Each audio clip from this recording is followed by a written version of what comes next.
அதே மாதிரி இந்த இடம் நேற்றுக்கு நான் போட்ட வீடியோவில் வந்து பார்த்துருப்பீங்க பல பேர். என்னென்னா இந்த ஷீட் மாதிரி இருக்கு இல்லையா, அங்கே வந்து நிறைய அந்த அரிசி, அப்புறம் வந்து கோதுமை, அப்புறம் வந்து கேழ்வரகு, கம்பு இதெல்லாம் வந்து நான் போடுவேன். நிறைய கிளி வரும், புறா வரும், அணில்லாம் வரும், நிறைய வரும். இன்றைக்கி பாவம் நான் போட்டிருக்கேன், பட் மழையினால் யாருமே வரல. எங்கே இருக்காங்கன்னு தெரியல, பசியில் பாவம். நிறைய பேர் வந்து சாப்பிடுவாங்க ஃப்ரெண்ட்ஸ். ரொம்ப சந்தோஷமாக இருக்கும் அதை பார்க்குறதுக்கே. நீங்களும் முடிஞ்ச அந்த வீடியோ வந்து ஸ்கிப் பண்ணாமல் பாருங்கள். நம்மளுக்கு பசிக்கிற மாதிரி அந்த ஒரு ஜீவனுக்கும் பசிக்கும் அப்படின்னு சொல்லி நம்ம ருட்டீனாகவே அது பண்ணுறது தான்.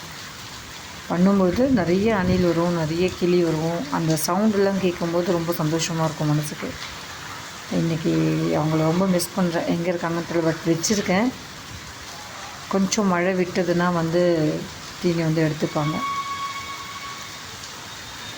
இன்றைக்கி அந்த இடம் வந்து பிளாங்காக இருக்குதுன்னு நினைக்கும் போதே ரொம்ப கொஞ்சம் ஒரு மாதிரியாக இருக்குது.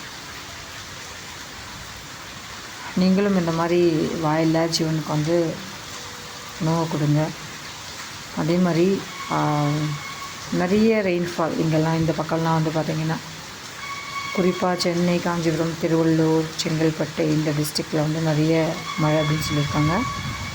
காற்றும் வந்து அடிக்குது. அதே மாதிரி கண்டினியூஸ் ரெயின்ஃபாலும் இருக்குது. பவர் கட் குறிப்பாக சொல்லணும் அப்படின்னா. ஸோ எல்லாருமே வந்து சேஃபாக இருங்க. Have nice day. மழையை வந்து ரசிக்கணும் ஃப்ரெண்ட்ஸ். எனக்கு ரொம்ப பிடிக்கும் மழை அப்படின்னா. மழையை வந்து கொண்டாடணும். தண்ணி இல்லைன்னா நம்மளால் எதுவுமே செய்ய முடியாது இல்லையா. நம்மளுக்கு வந்து காற்று எந்தளவுக்கு முக்கியமோ அதே மாதிரி தண்ணியும் ரொம்ப முக்கியம். ஸோ நான் வந்து என்ஜாய் பண்ணிட்டுருக்கேன். நீங்கள் எப்படி இல்லை ரெயினை வந்து என்ஜாய் பண்ணுறீங்க அப்படின்னு சொல்லுங்கள். உங்கள் பகுதியில் மழை இருக்கான்னு சொல்லுங்கள். தேங்க்யூ.